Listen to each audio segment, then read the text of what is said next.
نبی اکرم صلی اللہ علیہ وسلم کی شرم و حیا کا عالم سیدہ عائشہ صدیقہ رضی اللہ تعالیٰ عنہا فرماتی ہیں، میں جب کبھی نبی اکرم کی مبارک آنکھوں کو دیکھتی تھی تو مجھے آپ صلی اللہ علیہ وسلم کی آنکھوں میں وہ حیا نظر آتی تھی جو مدینہ کی کنواری لڑکیوں کی آنکھوں میں بھی نہیں تھی۔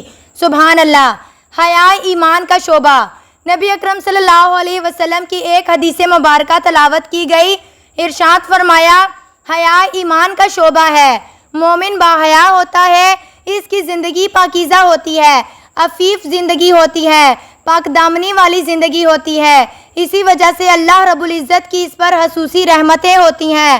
گویا نبی اکرم صلی اللہ علیہ وسلم نے حیا کی اتنی تعلیم دی کہ اسے ایمان کا شعبہ قرار دے دیا۔ یمن سے مدینہ تک شرم و حیا کا عالم نبی اکرم صلی اللہ علیہ وسلم نے صحابہ کرام رضی اللہ تعالیٰ عنہ میں حیا والی صفت ایسی کوٹ کوٹ کر بھر دی تھی کہ ان کی نگاہیں غیر کی طرف اٹھتی ہی نہیں تھیں۔ چنانچہ حضرت عمر ابن خطاب کے دور میں ایک عورت یمن سے چلی اور مدینہ طیبہ اکیلی آئی۔ اس نے مہینوں کا سفر کیا، وہ رات کو بھی کہیں ٹھہرتی ہوگی۔ اس کے پاس مال بھی تھا، اسے جان اور اپنی عزت اور ناموس کا بھی خطرہ تھا۔ حضرت عمر رضی اللہ تعالیٰ عنہ کو پتہ چلا تو آپ نے انہیں بلوایا۔ پہلے یہ پوچھا کہ اکیلی کیوں آئی؟ اس نے کوئی عذر پیش کیا۔ پھر آپ رضی اللہ تعالیٰ عنہ نے ایک سوال پوچھا، بتاؤ تم جوان العمر عورت ہو، تم نے اکیلے سفر کیا، آبادیوں سے بھی گزری، ویرانیوں سے بھی گزری، تمہیں جان مال اور عزت اور آبرو کا بھی خطرہ تھا، یہ بتاؤ کہ تم نے یمن سے مدینہ تک کے لوگوں کو کس حال پر پایا؟ اس نے جواب دیا، اے امیر المومنین، میں یمن سے چلی اور مدینہ تک پہنچی اور میں نے راستے کے سب لوگوں کو ایسے پایا کہ جیسے یہ سب کے سب ایک ماں باپ کی اولاد ہوتے ہیں۔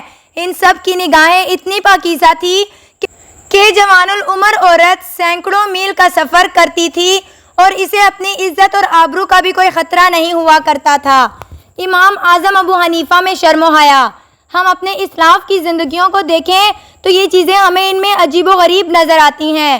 امام اعظم ابو حنیفہ رحمۃ اللہ علیہ ایک مرتبہ تشریف لے جا رہے تھے۔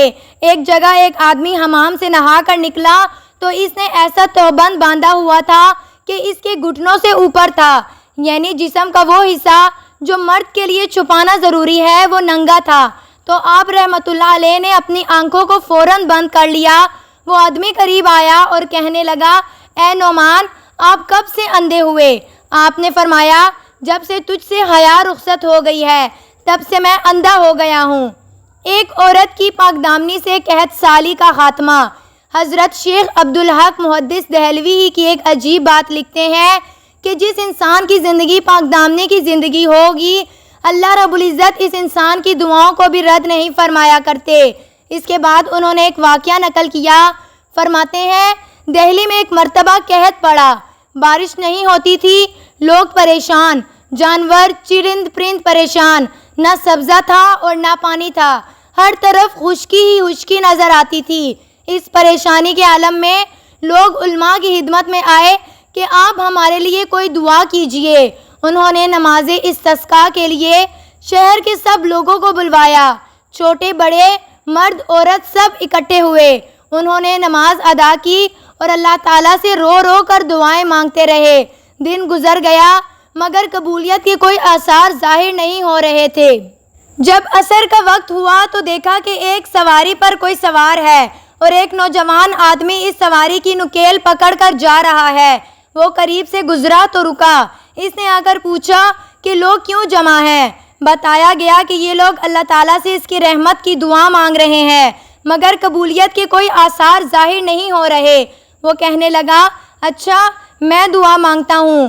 وہ آدمی سواری کی طرف گیا اور وہاں جا کر پتہ نہیں اس نے کیا بات کہی کہ تھوڑی دیر میں آسمان پر بادل آ گئے اور سب نے دیکھا کہ چھم چھم بارش برسنے لگی۔ سب حیران تھے۔ چنانچہ جن علماء کو اس لڑکے کی بات کا پتہ چلا وہ اس کے پیچھے گئے کہ ہم پوچھیں کہ اس کی بات میں کیا راز تھا۔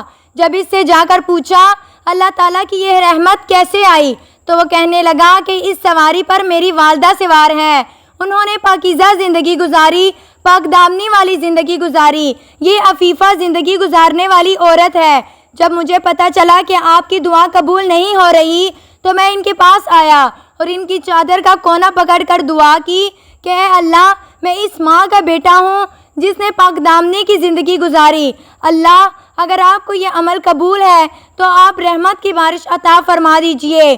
ابھی دعا مانگی ہی تھی کہ پروردگار نے رحمت کی بارش عطا فرما دی۔ سبحان اللہ۔ شرم و حیا سے معاشی پریشانی کا خاتمہ۔ آج کل اکثر لوگوں کو رزق کی پریشانی ہوتی ہے۔ ہر تیسرا بندہ یہ کہے گا کہ یا تو جن کا اثر ہے یا کالے علم کا اثر ہے۔ کہتے ہیں کہ پتہ نہیں کسی نے باندھا ہوا ہے۔ عجیب و غریب زندگیاں ہیں۔ یہ نہیں دیکھتے کہ ہمارے اعمال شریعت اور سنت کے مطابق ہیں یا خلاف ہیں۔ حقیقت یہ ہے کہ ہماری بدعمالیوں نے ہمیں باندھا ہوا ہوتا ہے۔ ہماری بدعمالیوں کی وجہ سے رزق بندھا ہوا ہوتا ہے اور اللہ تعالیٰ نے انسان کو پریشان کیا ہوا ہوتا ہے۔ اس لیے اپنے اعمال کو سنوار کر زندگیوں کو پاکیزہ بنانے کی ضرورت ہے تاکہ اللہ رب العزت کی ہمارے اوپر رحمتیں آئیں اور ہماری زندگیوں میں بہار پیدا کر دیں۔ یہ چیز کب آئے گی؟ جب ہماری زندگیوں میں حیا ہوگی اور ہماری نگاہیں پاک ہوں گی۔ باطن پر محنت کرنے کی ضرورت۔ یہ دین اسلام کا حسن ہے کہ وہ انسان کے اندر سے شہوات، خواہشات اور شیطانیت کو نکال کر رکھ دیتا ہے۔ جب کوئی بندہ یہ دیکھے کہ میری نگاہ پاک نہیں، میرے دل میں طوفان اٹھتے ہیں، میرے دل میں تمنائیں جنم لیتی ہیں اور غلط خیالات پریشان کیے رکھتے ہیں، تو وہ سمجھ لے کہ ابھی میرے باطن پر میل ہے اور میرا معاملہ بہت بگڑا ہوا ہے۔ ہماری نگاہ کی ناپاکی اور نامسلمانی اس بات کی دلیل ہوتی ہے کہ ہمیں اپنے باطن پر محنت کرنے کی ضرورت ہے۔ جس بندے نے بھی اپنے باطن پر محنت کی، اللہ نے اسے پاکیزہ زندگی عطا کر دی۔ اللہ تعالیٰ ہر مومن میں حیا اور شرم کو برقرار رکھنے کی توفیق عطا فرمائے۔ سنت رسول صلی اللہ علیہ وسلم کو اپنانے کی توفیق عطا فرمائے۔ ناظرین، آپ سے گزارش ہے کہ ہمارے چینل کو ضرور سبسکرائب کریں، کمنٹ باکس میں حضرت محمد صلی اللہ علیہ وسلم ٹائپ کریں۔ جزاک اللہ۔